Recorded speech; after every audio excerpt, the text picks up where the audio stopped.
আজকের এই পটলের রেসিপিতে খুব একটা আয়োজন করতে হয় না, ঝটপট তৈরি হয়ে যায়।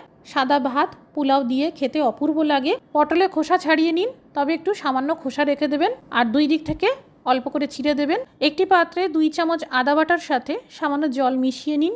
এদিকে ফ্রাইং প্যানে তেল গরম করে পটলগুলো ভাজতে দিয়ে দিন। সামান্য হলুদ গুঁড়ো ছড়িয়ে হালকা বাদামি করে ভেজে নিন। তেলের সাথে 1 চা চামচ ঘি দিন।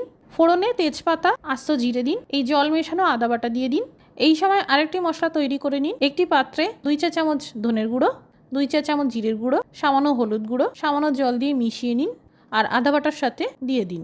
এবার কম আঁচে ভাজতে থাকুন। স্বাদ অনুসারে লবণ দিয়ে দিন। চারদিক থেকে তেল ভেসে উঠলে ভাজা পটলগুলো দিয়ে দিন। মশলার সাথে মাখিয়ে নেওয়ার পর কয়েকটা গোটা কাঁচা লঙ্কা দিয়ে হালকা ভেজে নিন। 250 ml গরুর দুধ দিন আর ঢাকা চাপা দিয়ে পটল সিদ্ধ হওয়া পর্যন্ত রান্না করুন। সবশেষে দিন সামান্য গরম মশলার গুঁড়ো, সামান্য চিনি আর 1 চা চামচ গাওয়া ঘি।